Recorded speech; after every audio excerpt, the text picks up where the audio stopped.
They blew up a pipe. So, is this the first time they are blowing pipes all over the place? Was there a widespread violation? So why did you jump the gun?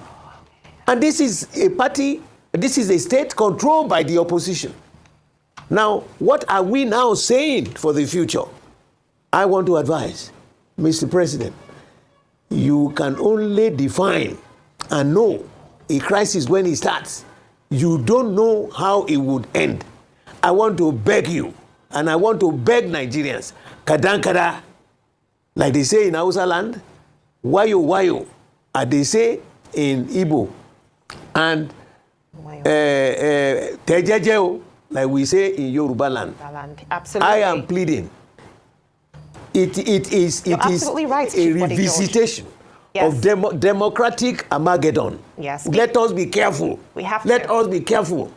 Yes, Chief Bode George, I just want to pick on what you said, describing this as one step towards a democratic Armageddon, and truly the people will decide. But how does this weaken the respect for the rule of law as we look forward to the 2027 elections, and how we are seeing a lot of alliances, a lot of coalitions, in terms of respect, which is going to be the foundation upon which a lot of this entire election decisions and choices are going to be built, including people who will be voting? How does this weaken that trust? You know, and I want to advise also on a national plate. And all those people who are jostling, moving, ruling, hunting to be president of this country. You know, a rolling stone gathers no moist. All those people who are saying, oh, we are going to set up another, a mega party. Is there any one of them who is not ambitious to be president of Nigeria? Is there any one of those people? Is that the real approach to solving this problem? For me, it started like a little mess at our national convention. Some of us advised that this party, our party, is not a private fiefdom. It's not a private enterprise for anybody. Nobody listened. And then Wike started on his own, and he had gone beyond the red line. Let me tell you, I am praying that this month of Ramadan, this month of Lent, that the Almighty God, the Spirit is blowing through Nigeria. I want to plead with our people. Be prayerful. Let us submit ourselves to the grace, the protection, and the teachings of the Almighty God. If we miss it, Akirewele Lemejo, 1962 crisis led us to the first coup in 1966, the counter-coup in 1966, and then the Civil War. People who had absolutely nothing to do with that crisis that started in the House of Assembly in the Western region engulfed the whole nation. And then so many of our leaders were murdered. 1983, Shagari's period, Papa Ajasi and Baba Omobori Owo, the crisis led also to the downfall of President Shagari's government. Have we learned anything from history? What is it in life? Is there any life that is perpetual? Is there anybody who thinks he can live forever? Do unto others what you want them to do for you. When Baba Obasanjo was president, we had a big crisis in Osun State between Ife and Modakeke. The governor went to Baba Obasanjo to say, look, sir, I needed support. The security situation in my state was getting out of hand. Baba Obasanjo sent me, only me, to go and meet the governor. I went to Ife. We were in different political parties, but the approach was different. I sat with Papa in the morning. We had breakfast together. I told him I didn't have much information or knowledge about Osun State. Give me one man, a knowledgeable person. We both, myself and that man, we sat together, met the Ife people. I didn't try to change it to a political advantage for PDP. No. We met the demands. We listened to the people, and we found a solution. Within 5 days, it was all resolved. Crisis that had been there for long, more than what you can think of. Eventually, they all agreed. And since that time till today, nothing has happened in Ife Modakeke. Do you think there is any nation that won't have crisis, that won't have disagreement, or a party or whatever? All these groups who are running around for their personal ambition, it's Look, they are making a monumental mistake. And they are all dancing on the graves of our founding fathers. I'm so happy that you talked about former President Olusegun Obasanjo, and some analysts have said that the current president, Bola Ahmed Tinubu, is simply taking a cue, from our past leaders like President Olusegun Obasanjo and President Goodluck Jonathan, who during their time also imposed state of emergencies in some states. So really, what is the big deal, so to speak, in what the president have done, seeing that the PDP under its administration also did the same? You know the difference. Let me start from Jonathan. No single elected member in the Borno and Yobe and Adamawa state, no single governor was removed. Yes, there was violence across the states. People were being murdered. School children were being abducted. There was a breakdown of law and order. But he did not remove any governor. Now, Bola Tinubu has added another extra. But Chief Olusegun Obasanjo did suspend Governor Dariye of Plateau State at that time. President Obasanjo at that time did suspend Dariye. There was crisis, yes. He suspended Dariye, and you can when you look back into it, when you look deeper into it, the crisis came up. Dariye was a member of our party. He was a governor in Plateau State that belonged to PDP. So he was not undermining an opposition party. The hue and cry came from the people of Plateau State. He came from the people of Plateau State. And so it's a completely different ball game now. I have said it. What is the violence? Where is the wreck in Rivers that will prompt Bola Tinubu to say you suspend an elected person? And our constitution has stated clearly that you have no right. It's unconstitutional for you to suspend an elected governor and an elected member, and they should report now to you, to the cabinet office. What a charade. It is not acceptable. It is not on.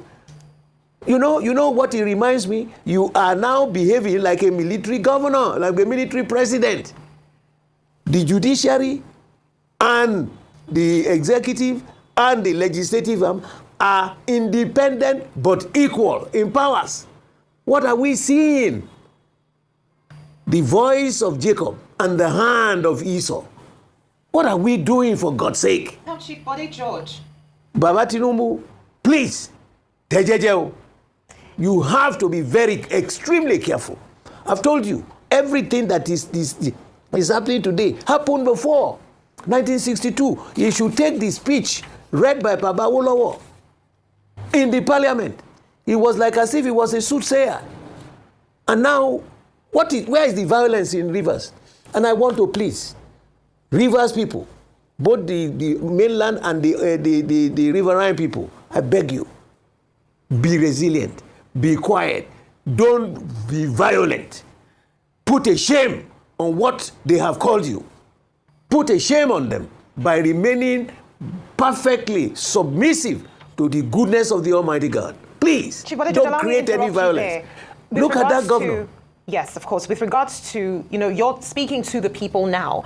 Now, some people would also say that, PDP's real threat are not external but internal, that the cracks are within. Now, as internal, an elder, that is true. It's internal, exactly. So you have, for instance, Nyesom Wike, who is a member of the PDP but is serving in the APC government. How are you managing what some people might even describe as his dual status right now?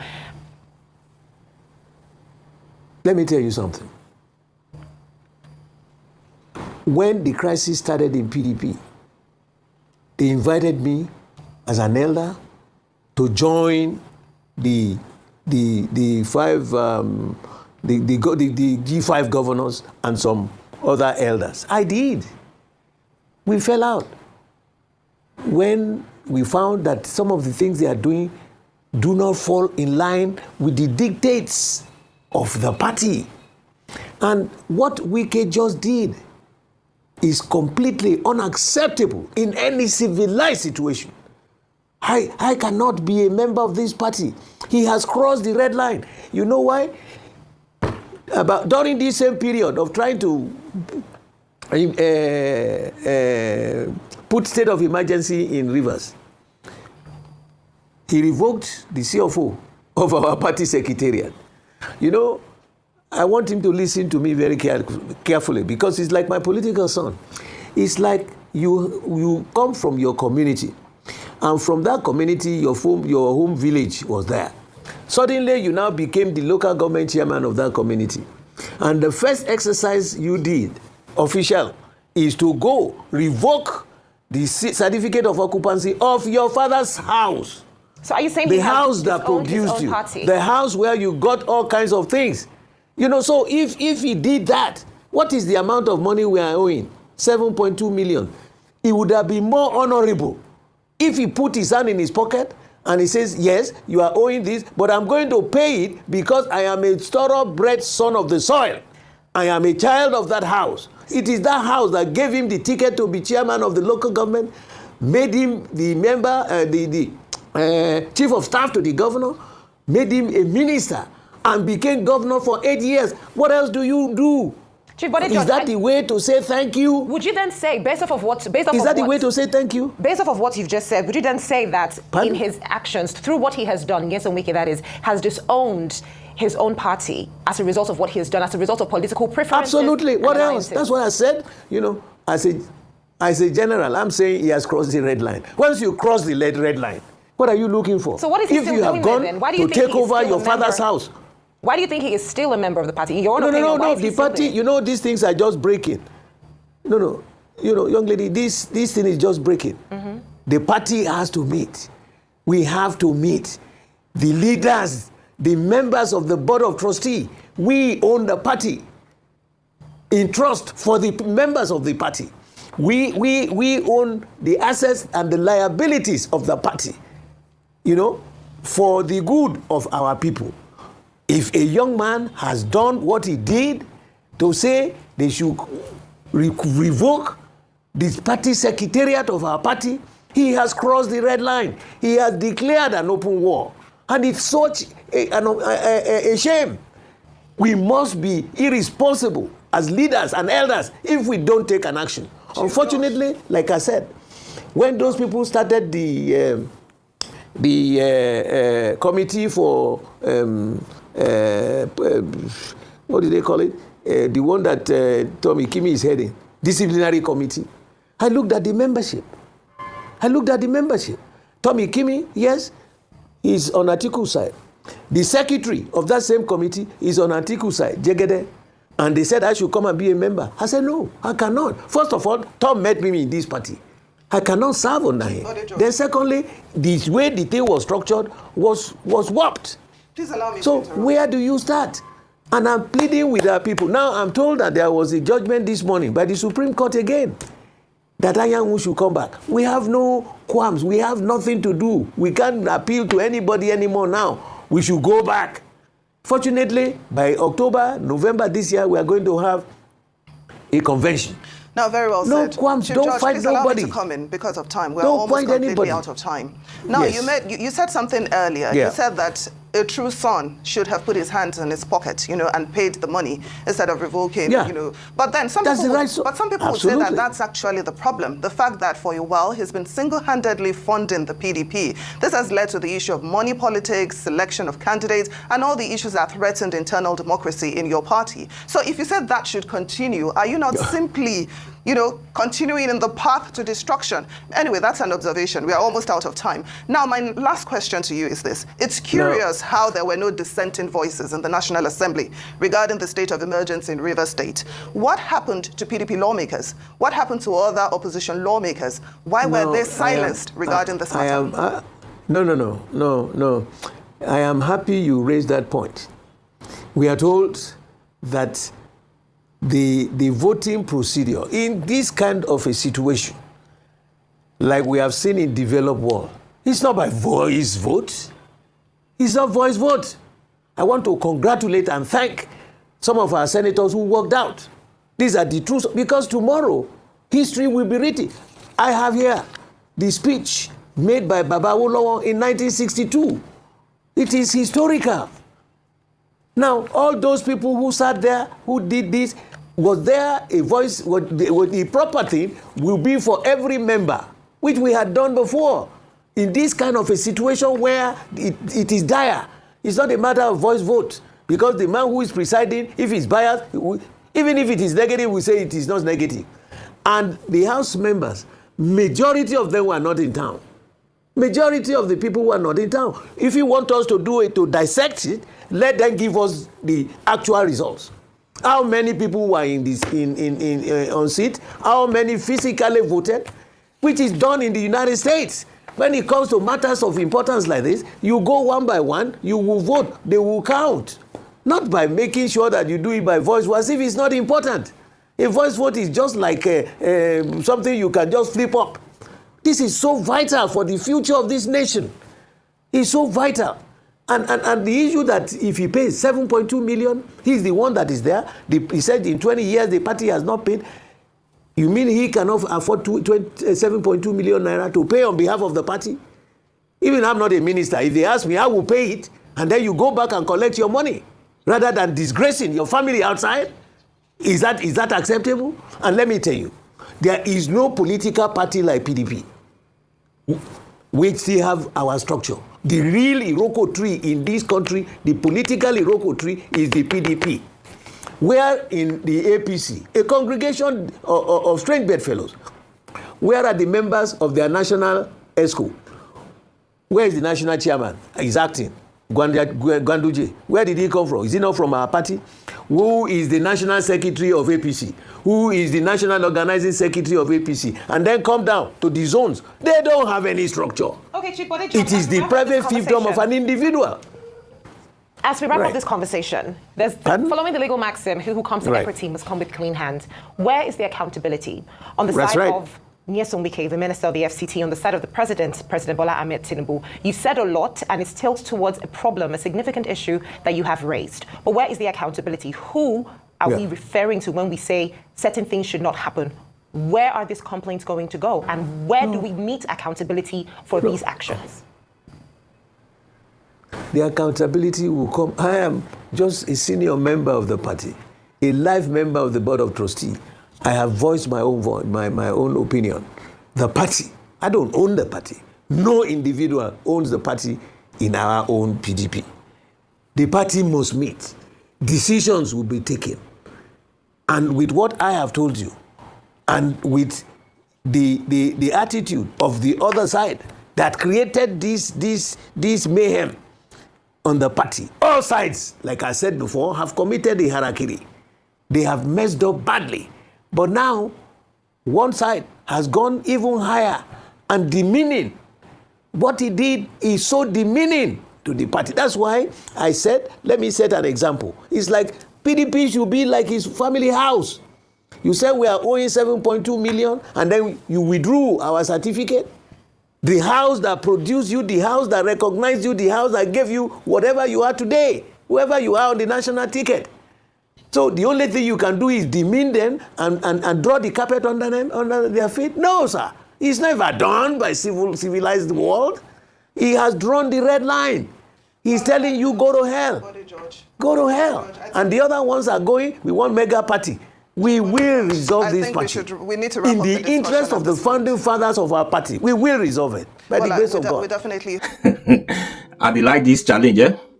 Bode George said, Wike has crossed the red line. Wow. I like this challenge. I want to see the red line Wike has crossed in PDP.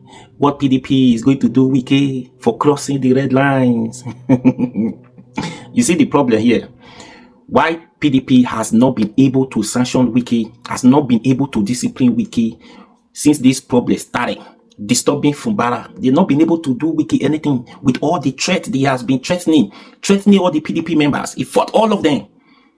Till today, they have not disciplined him, they have not sanctioned him before this smart move now.